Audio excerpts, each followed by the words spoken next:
Hi guys, good morning. Welcome to a new vlog. എനിക്ക് topic എന്താണെന്ന് തമ്മിൽ കണ്ടു കാണും. എന്നാലും ക്ലിയർ ആയിട്ട് പറയാം. എനിക്ക് ഈ ടോപ്പിക്കിനെ കുറിച്ച് അഡ്രസ്സ് ചെയ്യണമെന്ന് തോന്നിയത് വേറൊന്നുമല്ല. ഇത് ക്വൈറ്റ് എവിഡൻ്റ് ആയിട്ടുള്ളൊരു കാര്യമാണ്. പക്ഷേ എനിക്കിത് എത്ര ഗുരുതരമായെന്ന് മനസ്സിലായത് എൻ്റെ കൂടെ ഗൾഫിൽ പഠിച്ച ഇപ്പോൾ ഒരു ഫ്രണ്ടിനെ long time after that I connected and I spoke to him. And അവൻ്റെ കഥ കേൾക്കുമ്പോഴാണ് നമ്മൾ ഈ കാര്യത്തെക്കുറിച്ച് എത്ര പറഞ്ഞാലും അവരത് റിയലൈസ് ചെയ്യുന്നില്ല എന്നുള്ള ഒരു വിഷമത്തോടെയാണ് ഞാൻ ഈ വീഡിയോ ചെയ്യുന്നത്. സോ എനിക്കിതിൽ മെയിനായിട്ട് പറയേണ്ടത് എന്താണെന്ന് വെച്ച് കഴിഞ്ഞാൽ, the worst thing A human being can go through is A manipulative relationship. ഇതിൻ്റെ മാനിപ്പുലേറ്റീവ് റിലേഷൻഷിപ്പ് പാരൻസിന് കുട്ടികളോടുണ്ടാകും, കുട്ടികൾക്ക് അല്ലെങ്കിൽ ഫ്രണ്ട്സിൻ്റെ ഇടയിൽ വരെ കണ്ടു വരുന്നുണ്ട്. പക്ഷേ ഓബ്വിയസ്ലി ഇപ്പോൾ നമ്മൾ അഡ്രസ്സ് ചെയ്യുന്നത്, അല്ലെങ്കിൽ ഞാൻ ഈ കേട്ടത്, സ്പൗസിൻ്റെ ഇടയിലുള്ളതാണ്. നോർമലി നമ്മൾ ഒരു അബ്യൂസീവ് റിലേഷൻഷിപ്പ് അങ്ങനെയൊക്കെ കേൾക്കുമ്പോൾ 90% അല്ലെങ്കിൽ ഭൂരിപക്ഷവും വിമൺ ആയിരിക്കും who's going through this. Men ഒരു റേഷ്യോ വെച്ച് നോക്കി ഒരു 10-30% ആണ് അവർ പറയുന്നത് who are into abusive relationship. പക്ഷേ മാനിപ്പുലേറ്റീവ് റിലേഷൻഷിപ്പിൽ അങ്ങനെയല്ല വരുന്നത്. ഭൂരിപക്ഷം അല്ലെങ്കിൽ ന്യൂനപക്ഷം എന്നുള്ള സംഭവം ഇല്ല.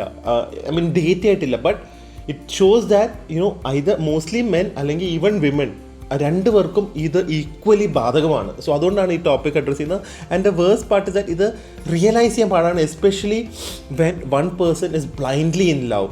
ഈ ഒരു റിലേഷൻഷിപ്പിൽ ഒരാൾ അന്ധമായി പ്രേമിക്കുമ്പോൾ അവർക്കിത് മനസ്സിലാക്കാൻ, അല്ലെങ്കിൽ ഇത് അറിഞ്ഞാലും അത് മനസ്സിലാക്കാൻ ശ്രമിക്കാതെ പോകുന്നത് ഒരു വലിയൊരു പ്രശ്നമാണ്. സോ എനിക്ക് പറയാനുള്ള ഈ മാനിപ്പുലേറ്റീവ് റിലേഷൻഷിപ്പാണ് അത്. ഞാൻ ഈ പറയുന്നതിൻ്റെ കാര്യം എന്താ വെച്ച് കഴിഞ്ഞാൽ, ഞാൻ ഇതിന് കുറച്ചൊരു 3-4 ദിവസമായിട്ട് ഇതിൻ്റെ കുറച്ച് ChatGPTയിലും അല്ലാതെ പേപ്പേഴ്സിലൊക്കെ, പിയർ റിവ്യൂഡ് പേപ്പേഴ്സിലൊക്കെ എടുത്ത് നോക്കി. അതുപോലെ തന്നെ അവർ പറഞ്ഞ കാര്യങ്ങൾ, ഞാൻ പറഞ്ഞ എൻ്റെ ഫ്രണ്ട് പറഞ്ഞ കാര്യങ്ങളിൽ ആ same what ever he is going through അത് തന്നെയാണ് ഈ പേപ്പറിലും പറഞ്ഞിരിക്കുന്നത്. സോ എനിക്കത് പേഴ്സണലി ഭയങ്കരമായിട്ട് റിലേറ്റ് ചെയ്യാൻ പറ്റി. സോ എനിക്ക് പറയാനുള്ള ഈ മാനിപ്പുലേറ്റീവ് റിലേഷൻഷിപ്പ് കൊണ്ട് നിങ്ങൾ മാക്സിമം അത് ഐഡൻറ്റിഫൈ ചെയ്ത് അത് റിയലൈസ് ചെയ്യാൻ നോക്കുക. However blindly you are in love, അല്ലെങ്കിൽ your life is going to be horrible. ഇതിൽ കുറച്ച് ഡീറ്റെയിൽ ആയിട്ട് പറയാനുണ്ട്. സോ ബേസിക്കലി ഇതിൻ്റെ പ്രശ്നം എന്താണെന്ന് വെച്ച് കഴിഞ്ഞാൽ, ഈ ഒരു കാര്യങ്ങളിൽ ഈ മാനിപ്പുലേറ്റീവ് റിലേഷൻഷിപ്പിൻ്റെ ബിഹേവിയർ നിങ്ങൾ ചിലപ്പോൾ അത് കാണുന്നത്, ഫോർ എക്സാമ്പിൾ ഇപ്പോൾ എൻ്റെ വൈഫ് പ്രിയ മാനിപ്പുലേറ്റീവ് ആണ്, പക്ഷെ ഞാനത് എൻ്റെ കാഴ്ചപ്പാടിൽ കാണുന്നത് അത് ഒരു ലവിൻ്റെ എക്സ്ട്രീമായിട്ടായിരിക്കും. ഐ വുഡൻ റിയലൈസ്, ഞാനത് മനസ്സിലാക്കാൻ പറ്റില്ല, എനിക്ക് അതൊരു മാനിപ്പുലേഷനാണ്. അപ്പോൾ അങ്ങനത്തെ കുറച്ച് കാര്യങ്ങളാണ്. എങ്ങനെയാണ് നിങ്ങൾക്കിത് ഐഡൻറ്റിഫൈ ചെയ്യാൻ പറ്റുന്നത്? കാരണം ഇത് നിങ്ങൾക്കൊരു ക്ലോസ് ഫ്രണ്ട്സോ അല്ലെങ്കിൽ അങ്ങനെ ആരെങ്കിലും ഉണ്ടെങ്കിൽ അവർക്കായിരിക്കും ചിലപ്പോൾ കൂടുതൽ റിയലൈസ് ചെയ്യാൻ പറ്റുന്നത്, അല്ലെങ്കിൽ പാരൻസിന്. പക്ഷെ എന്നാലും ആ ഒരു റിലേഷൻഷിപ്പിൽ ഈ ഒരു ഫേസിൽ കൂടെ പോകുന്നവർക്ക് പറഞ്ഞ് മനസ്സിലാക്കാൻ ഭയങ്കര പാടാണ്. സോ അത് ഫസ്റ്റ് തിങ് അവർ ചെയ്യുന്നത്, ഇതെല്ലാം ഒരു വളരെ ബ്ലർ ലൈനാണ്. ഫോർ എക്സാമ്പിൾ ഫസ്റ്റ് തിങ് അവർ പറയുന്നത്, നിങ്ങൾക്ക് വേണ്ടി അവരായിരിക്കും കൂടുതൽ ഡിസിഷൻസ് എടുക്കുന്നത്. അത് ചെറിയ കാര്യങ്ങളായിരിക്കാം, അല്ലെങ്കിൽ ഇപ്പം ഏത് ഫ്രണ്ട്സിൻ്റെ കൂടെ എന്ത് ചെയ്യണം എന്നായിരിക്കാം, അല്ലെങ്കിൽ എവിടെ പോകണം എന്നായിരിക്കാം, അല്ലെങ്കിൽ ഈവൻ വീട് ഡെക്കറേറ്റ് ചെയ്യുന്നത്, എല്ലാത്തിലും ദേ മൈറ്റ് ഫീൽ ലൈക്ക് ഇപ്പം ഇറ്റ് ഈസ് യുവർ ചോയ്സ്. പക്ഷേ ശരിക്കും അതിൻ്റെ അടിസ്ഥാനപരമായിട്ട് അതിൻ്റെ കൺട്രോൾ, അല്ലെങ്കിൽ അത് നിങ്ങളുടെ മനസ്സിലേക്ക് ഇട്ട് തരുന്നത് അവരായിരിക്കും. അപ്പോൾ നമ്മൾ റിയലൈസ് ചെയ്യുന്നത് എന്തായിരിക്കും, നമ്മളോടുള്ള ഇഷ്ടം കൊണ്ടായിരിക്കും, അല്ലെങ്കിൽ നമ്മുടെ ഓൺ ഡിസിഷൻ ആയിരിക്കും എന്നായിരിക്കും നമ്മുടെ മനസ്സിലുള്ളത്. പക്ഷേ ആക്ച്വലി അത് അവരായിരിക്കും അത് ചെയ്യുന്നത്. ഇതാണ് ഒരു ഏറ്റവും കൂടുതലായിട്ടുള്ള തിങ്. പിന്നെ അവർ ഓവർ പ്രൊട്ടക്റ്റീവ് ആവാൻ ഭയങ്കര സാധ്യതയുണ്ട്. They will be over protective. പക്ഷേ നമ്മൾ വിചാരിക്കും നമ്മളോടുള്ള സ്നേഹം കൊണ്ടാണ്, കരുതൽ കൊണ്ടാണെന്ന്. അങ്ങനെ ആയിരിക്കില്ല. പക്ഷേ അത് ഇപ്പോൾ അവർ ഫോൺ വിളിച്ചു, നമ്മൾ ഇമ്മീഡിയറ്റ്ലി എടുത്തില്ല, ദേ മൈറ്റ് ഗെറ്റ് അപ്സെറ്റ്, അല്ലെങ്കിൽ അവർ വിളിച്ചുകൊണ്ടിരിക്കും. സോ നമ്മുടെ വിചാരം അതേ പറഞ്ഞാൽ ഇതൊരു വളരെ ബ്ലർ ലൈനാണ്. നമ്മുടെ വിചാരം നമുക്കത് നമ്മളോടുള്ള ഒരു സ്നേഹവും കൺസേണും കൊണ്ടായിരിക്കുന്നത്. പക്ഷേ ഇറ്റ് ക്യാൻ ബി, ഇത് എല്ലാം സയൻസ് ആയിരിക്കണം എന്നല്ല, പക്ഷേ ഇതൊക്കെയാണ് signs to look out for. It can be a sign of manipulation or controlling behaviour. Manipulation എന്ന് പറഞ്ഞാൽ obviously is to be in control of you. അങ്ങനത്തെ ഒരു മാനിപ്പുലേഷനാണ് ഞാൻ പറയുന്നത്. ഇതിൻ്റെയൊക്കെ കുറച്ച് ഡീറ്റെയിൽ ആയിട്ടും പറയാനുണ്ട്. ആദ്യമേ മേജർ പോയിൻറ്റ്സ് പറയാം. പിന്നെ പ്രൈവസി എന്ന് പറഞ്ഞ സാധനം അവർക്ക് നിങ്ങൾക്ക് തരാൻ ഭയങ്കര പാടായിരിക്കും. അത് ഏത് രീതിയിലാണെങ്കിലും അവർ നിങ്ങൾ ഏത് ടൈമിൽ എവിടെയാണ് ചെക്ക് ചെയ്യുന്നതും അല്ലെങ്കിൽ എവിടെയാണ് പോകുന്നതെന്നുള്ളതും. സോ അതേ പറഞ്ഞത്, ഇത് നമുക്ക് ഒരു ലൈനാണ്. നമുക്കിത് ഐഡൻറ്റിഫൈ ചെയ്യാൻ, അല്ലെങ്കിൽ ആ ഒരു റിലേഷൻഷിപ്പിലുള്ള ഐഡൻറ്റിഫൈ ചെയ്യാൻ, തേർഡ് പാർട്ടിക്ക് ഇത് കേൾക്കുമ്പോൾ ചിലപ്പോൾ പെട്ടെന്ന് മനസ്സിലാവും. പക്ഷേ ആ റിലേഷൻഷിപ്പ് ഉള്ളവർക്ക് ഇത് തോന്നും ഇത് എന്നോടുള്ള സ്നേഹം കൊണ്ടാണ് ചെയ്യുന്നതെന്നുള്ളത്. And blame game. അവർ മിക്ക കാര്യത്തിനും നിങ്ങളെയായിരിക്കും ബ്ലെയിം ചെയ്യുന്നത്. ഇതിൻ്റെ ഡീറ്റെയിൽ ആയിട്ടുള്ള ഒരു എക്സാമ്പിളും കൂടെ പറയാം, അപ്പോഴായിരിക്കും കൂടുതൽ ആൾക്കാർക്ക് ഇത് റിലേറ്റ് ചെയ്യാൻ പറ്റുന്നത്. പിന്നെ അവർ നിങ്ങളെ ക്രിട്ടിസൈസ് ചെയ്യും, അതുതന്നെ നിങ്ങൾ ഐസൊലേറ്റ് ചെയ്യാൻ നോക്കും ബാക്കിയുള്ളവരുടെ അടുത്തുനിന്ന്. The gaslight you. ഞാൻ പറഞ്ഞാൽ ഇതിൻ്റെയൊക്കെ ഒരു എക്സാമ്പിൾ ഞാൻ പറയാം. ആൻഡ് ബൗണ്ടറീസിനെ റെസ്പെക്റ്റ് ചെയ്യാൻ പോലും അറിയാൻ പറ്റാത്തവരായിരിക്കും. സോ ഇനി ഇതിനെക്കുറിച്ചുള്ള ഡീറ്റെയിൽഡ് ആയിട്ടുള്ള ഓരോ എക്സാമ്പിൾ ഞാൻ പറയാം, അപ്പോഴേ കുറച്ച് ആൾക്കാർക്കെങ്കിലും ഇത് റിയലൈസ് ചെയ്യാൻ പറ്റുള്ളൂ എന്ന് തോന്നുന്നു. ഇത് എന്താ പ്രശ്നം എന്ന് വെച്ച് കഴിഞ്ഞാൽ, this effects the person so badly. And ഇതിൽ നിന്ന് ഇപ്പോൾ ഒരു അബ്യൂസർ റിലേഷൻഷിപ്പ് ആണെങ്കിൽ സൈൻസ് ഉണ്ട്, അടി കിട്ടുന്നതോ അല്ലെങ്കിൽ തെറി വിളിക്കുന്നതോ അങ്ങനത്തെ കാര്യങ്ങളിൽ സൈൻസ് ഉണ്ട്. ആ സൈൻ വെച്ചെങ്കിലും കുറച്ച് കഴിയുമ്പോൾ മടുത്ത് വരും. പക്ഷേ ഇത് ആ partner will always be confuse. ഇത് സ്നേഹമാണോ അതോ നമ്മുടെ കുറ്റമാണോ അതോ ഇത് എന്താ പറയുക എന്നെ പ്രൊട്ടക്റ്റീവ് ആവുകയാണോ, അങ്ങനത്തെ ഒരു കൺഫ്യൂഷൻ സ്റ്റേറ്റിൽ forever they leave. And by the time they realise ഇത് ഒരു അബ്യൂസീവ് അല്ലെങ്കിൽ ഒരു മാനിപ്പുലേറ്റീവ് റിലേഷൻഷിപ്പ് ആയിരുന്നു, it will be too late to escape from that. So ഇത് എല്ലാവരുടെയും ലൈഫിൽ വളരെ ഇമ്പോർട്ടൻ്റായി ശ്രദ്ധിക്കേണ്ട ഒരു കാര്യമാണെന്ന് എനിക്ക് തോന്നുന്നത്. ഞാൻ എന്തായാലും ഇതിൻ്റെ കുറച്ച് എക്സാമ്പിൾസ് പറയാം. സോ ഈ മാനിപ്പുലേഷനിൽ തന്നെ ഇപ്പോൾ ഈ സ്റ്റാംഫേർഡിൻ്റെ ഒക്കെ സ്റ്റഡീസിലും അതുപോലെ തന്നെ നമ്മുടെ ഇന്ത്യയിൽ ഇതിനെക്കുറിച്ച് ക്ലിയർ ആയിട്ട് അവർ സ്റ്റഡി ചെയ്തിട്ടില്ല. പക്ഷേ ലോകം മൊത്തം ഏകദേശം ഞാൻ നോക്കിയപ്പോൾ സെയിം കാര്യങ്ങൾ തന്നെയാണ്. പല രീതിയിലുണ്ട്. ഫിനാൻഷ്യൽ മാനിപ്പുലേഷൻ ഉണ്ട്, ഇമോഷണൽ ഉണ്ട്, ബിഹേവിയർ മാനിപ്പുലേഷൻ ഉണ്ട്. പറഞ്ഞു പോയിക്കാൻ ഒരുപാട് ഉണ്ട്. പക്ഷേ നമുക്ക് റെലവൻ്റ് ആയിട്ടുള്ള കുറച്ച് കാര്യങ്ങൾ അല്ലെങ്കിൽ എനിക്ക് കേട്ട് പരിചയമുള്ള കുറച്ച് കാര്യങ്ങൾ backed with data and facts ആയിരിക്കാൻ പറയുന്നത്. അപ്പോൾ ഈ ഇമോഷണൽ മാനിപ്പുലേഷൻ്റെ ഏറ്റവും വലിയൊരു തിങ് എന്ന് പറയുന്നത് ഗ്യാസ് ലൈറ്റിംഗ് ആണ്. വളരെ കോമൺ ടേമാണ് ഇപ്പോൾ നമ്മളത് കേട്ട് വരുന്നത്. ഗ്യാസ് ലൈറ്റിംഗ് എന്ന് പറഞ്ഞു കഴിഞ്ഞാൽ നമ്മുടെ റിയാലിറ്റീനെ നമ്മളെ തന്നെ കൊണ്ട് ക്വസ്റ്റ്യൻ ചെയ്യിപ്പിക്കുകയാണ്, അല്ലെങ്കിൽ നമ്മളെ കൺഫ്യൂസ് ചെയ്യിപ്പിക്കുകയാണ്, നമ്മളെ ബ്ലെയിം ചെയ്യുകയാണ്. ഈ ഒരു എക്സാമ്പിൾ പറയാം. ഇപ്പോൾ എല്ലാ ദിവസവും ഒരു ഭാര്യ വന്നിട്ട് നമ്മളോട് പറയാം, അല്ലെങ്കിൽ ഒരു ഹസ്ബൻഡ് വന്നിട്ട് ഭാര്യനോട് പറയാം, ഈ കൊച്ചിൻ്റെ ഫീസ് എല്ലാം ഞാനാണ് പേ ചെയ്യുന്നത്, അല്ലെങ്കിൽ കൊച്ചിൻ്റെ ഫീസ് എല്ലാം ഞാനാണ്, വീടിൻ്റെ കാര്യം എല്ലാം ഞാനാണ് നോക്കുന്നത്. അങ്ങനെ ഒരു 10 ദിവസം വന്ന് പറഞ്ഞു കഴിയുമ്പോൾ ഭാര്യ ഒന്ന് ചിലപ്പോൾ ഒരു ആർഗ്യുമെൻറ്റിന് അല്ലെങ്കിൽ ഒരു ഫ്രസ്ട്രേഷൻ ഉള്ള ദിവസത്തിൽ പോയി ചോദിക്കും, നിങ്ങളല്ലേ പറഞ്ഞത് ഞാൻ ഒന്നും ചെയ്യുന്നില്ല എന്ന്. പക്ഷേ ഇയാൾ എന്തായിരിക്കും പറയുന്നത്, ഞാൻ അങ്ങനെ പറഞ്ഞിട്ടില്ലല്ലോ. ബിക്കോസ് ഈ വൈഫിനെ എന്താണ് ഫീലിപ്പിക്കേണ്ടതെന്ന് പുള്ളിക്ക് അറിയാം. പക്ഷേ പുള്ളി അത് പറഞ്ഞ വേറെ രീതിയിൽ, പുള്ളി പറഞ്ഞ പുള്ളിയാണ് എല്ലാം ചെയ്തതെന്ന്. അപ്പോൾ അങ്ങനെ നമ്മളെ റിയാലിറ്റി ക്വസ്റ്റ്യൻ ചെയ്യിപ്പിക്കുക, അല്ലെങ്കിൽ നമ്മളെ കൺഫ്യൂസ് ചെയ്യും. പുള്ളി അത് ഡയറക്റ്റ്ലി പറഞ്ഞില്ലെങ്കിലും അതാണല്ലോ ഉദ്ദേശിക്കുന്നത്. പക്ഷേ ആ ഒരു ആർഗ്യുമെൻറ്റ് വരുമ്പോൾ പറയും, ഞാൻ പറഞ്ഞിട്ടില്ലല്ലോ, ഞാൻ പറഞ്ഞത് ഞാനല്ലേ എല്ലാം ചെയ്യുന്നത്. ഇതൊരു എക്സാമ്പിളാണ്. ഇത് ബോസും വർക്ക് സ്പേസിലും എവിടെ വേണമെങ്കിലും വരാം. പക്ഷേ this is A major example of gas lighting. നമ്മളെ ക്വസ്റ്റ്യൻ ചെയ്യിപ്പിക്കും, അല്ലെങ്കിൽ നമ്മുടെ റിയാലിറ്റി ക്വസ്റ്റ്യൻ ചെയ്യിപ്പിക്കും, അല്ലെങ്കിൽ നമ്മളെ കൺഫ്യൂസ്ഡ് ആക്കാനുള്ള ഒരു പരിപാടിയാണ് ഈ ഒരു ഗ്യാസ് ലൈറ്റിംഗ് എന്ന് പറയുന്നത്. പിന്നെ അടുത്ത മെയിനായിട്ടുള്ള ഒരു ഇതെന്ന് പറഞ്ഞു കഴിഞ്ഞാൽ ഗിൽട്ട് ട്രിപ്പിംഗ്. നമ്മളെ ഗിൽട്ടി ആക്കി കളയും. ഈ ഒരു മാനിപ്പുലേറ്റീവ് റിലേഷൻഷിപ്പിൽ ഗിൽട്ട് ട്രിപ്പിംഗ് ഭയങ്കര കോമൺ ആണ്. അത് ഏറ്റവും കൂടുതൽ എന്ന് പറയുന്നത്, ഞാൻ ഇത്രയൊക്കെ ചെയ്തിട്ടും ഇപ്പം നിനക്ക് എന്നോട് ഇങ്ങനത്തെ ഒരു സംഭവമല്ലേ തോന്നുന്നത്.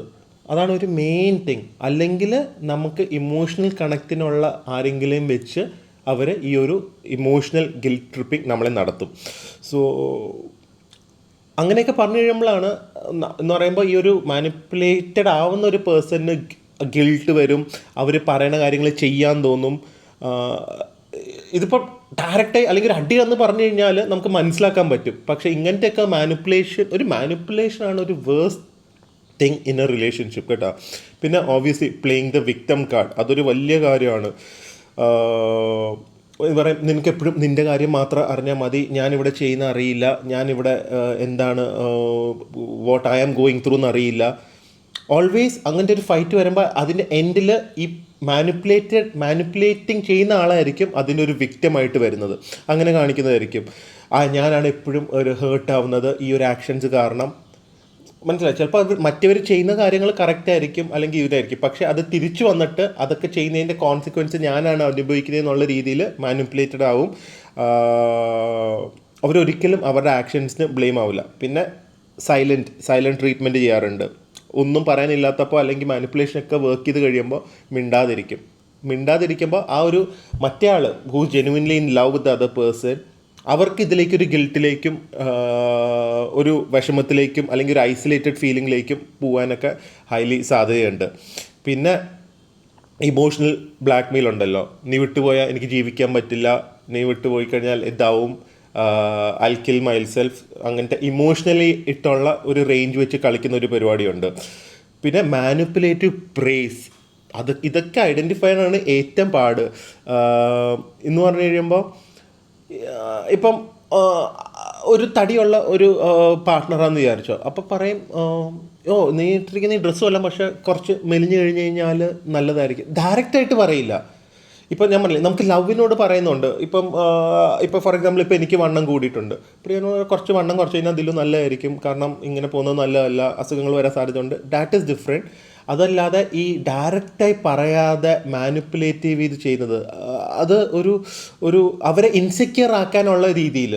ഇതിൻ്റെയൊക്കെ എന്ന് പറഞ്ഞു കഴിഞ്ഞാൽ ഒരു ലവിൻ്റെ പേരിലോ അല്ലെങ്കിൽ അതിൻ്റെ പേരിലായിരിക്കാൻ പറ്റില്ല. ഈ ആളെ മാക്സിമം മാനിപ്പുലേറ്റ് ചെയ്ത് കൺട്രോളിൽ കൊണ്ടുവരാനാണ്. സോ അതിൽ അയാളെ ഇൻസെക്യൂർ ആക്കി കഴിഞ്ഞ് കഴിഞ്ഞാൽ പിന്നെ അവർക്ക് സോഷ്യലൈസ് ചെയ്യാനും അല്ലെങ്കിൽ ബാക്കിയുള്ളവരായിട്ട് ഇടപെടാനും അങ്ങനത്തെ കാര്യങ്ങളൊക്കെ പാടായിരിക്കും. ഓബ്വിയസ്ലി ഒരാളെ കണ്ടിന്യൂസ് ആയി ഇൻസെക്യൂർ ചെയ്ത് കഴിഞ്ഞാൽ അതിനാണ് ഇങ്ങനത്തെ ടാക്ടിക്സ് ഒക്കെ ഉപയോഗിക്കുന്നത്. ടു ഷോ ദാറ്റ്, അല്ലെങ്കിൽ എന്ത് പറ്റി സ്കിൻ സാഗ് ചെയ്യാൻ തുടങ്ങിയല്ലോ, especially from the one you love പാർട്ട്ണറിനോട് അത് പറഞ്ഞു കഴിയുമ്പോൾ നമുക്ക് ഫിസിക്കലി അല്ലെങ്കിൽ അങ്ങനത്തെ ഒരു കോൺഫിഡൻസ് കളഞ്ഞു കഴിയുമ്പോൾ അവർക്ക് നമ്മുടെ മുകളിലുള്ള കൺട്രോൾ കൂടുവാണ്. കാരണം നമ്മൾ ചിലപ്പോൾ സൊസൈറ്റിയുടെ കയ്യിൽ നിന്ന് കൂടുതൽ ഐസൊലേറ്റ് ആവാൻ നോക്കും. വണ്ണം കൂടി എന്ന് പറഞ്ഞിട്ട് അല്ലെങ്കിൽ സ്കിൻ സാഗി നമ്മൾ തന്നെ ഇൻസെക്യൂർ ആക്കും. പക്ഷേ അതൊരു മാനിപ്പുലേറ്റീവ് രീതിയിൽ ഒരു പ്രൈസ് തന്നിട്ട്. So that's also important thing. പിന്നെ ലവ് ബോംബിംഗ് ഉണ്ട്. അത് തുടക്കത്തിലാണ് കൂടുതൽ വരുന്നത്, അല്ലെങ്കിൽ immediately after fight. Love bombing എന്ന് പറഞ്ഞു കഴിഞ്ഞാൽ ആ പാർട്ട്ണറിന് ഇഷ്ടമുള്ള കാര്യം എല്ലാം പെട്ടെന്ന് ചെയ്യും. അത് ഗിഫ്റ്റ് കൊടുക്കലായിരിക്കും, എവിടെയെങ്കിലും കൊണ്ടുപോകുന്നതായിരിക്കും, അല്ലെങ്കിൽ ഇഷ്ടമുള്ള കാര്യങ്ങൾ വാങ്ങിക്കൊടുക്കുന്നതായിരിക്കും. ഇതൊക്കെ ചെയ്ത് കഴിയും. അപ്പോൾ ഈ പാർട്ട്ണർ അല്ലെങ്കിൽ മാനിപ്പുലേറ്റഡ് ആയിട്ടുള്ള ആൾ ഈ ഒരു ഫൈറ്റിനെ കുറിച്ചോ അല്ലെങ്കിൽ ഈ ഒരു ആർഗ്യുമെൻറ്റിനെ കുറിച്ചോ ഒക്കെ മറന്നു, ആ റെഡ് ഫ്ലാഗ്സ് ഒക്കെ വിട്ടു, തിങ്കിങ് ദാറ്റ് ഇതെല്ലാം ലവിൻ്റെ ഭാഗമാണ് അല്ലെങ്കിൽ ഇതെല്ലാം നോർമലാണെന്നുള്ള രീതിയിലേക്ക് പോകാറുണ്ട്.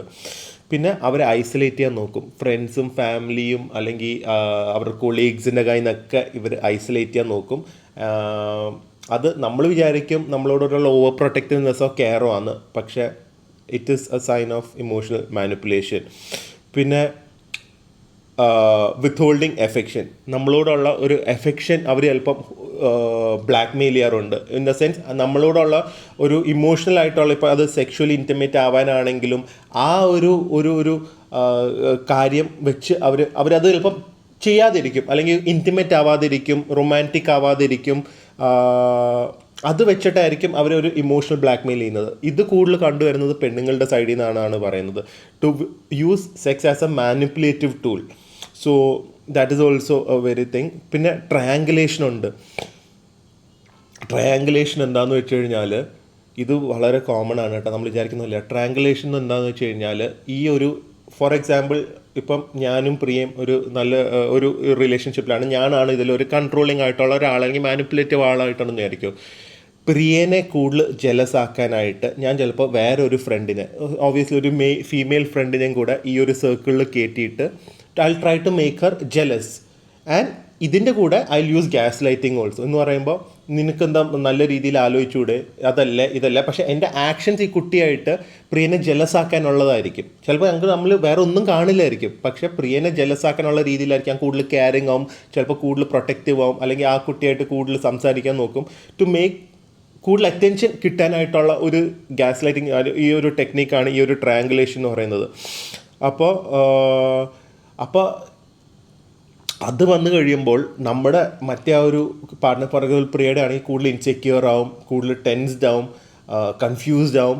പക്ഷേ അതിൻ്റെ കൂടെ ഇവർ ഈ മാനിപ്പുലേറ്റീവ് ആയിട്ട് ഇതെല്ലാം കൂടെ കമ്പൈൻ ചെയ്തിട്ടായിരിക്കും ഇവർ നടത്തുന്നത്. ഇത് ഓരോരോ കാര്യങ്ങളായിരിക്കില്ല.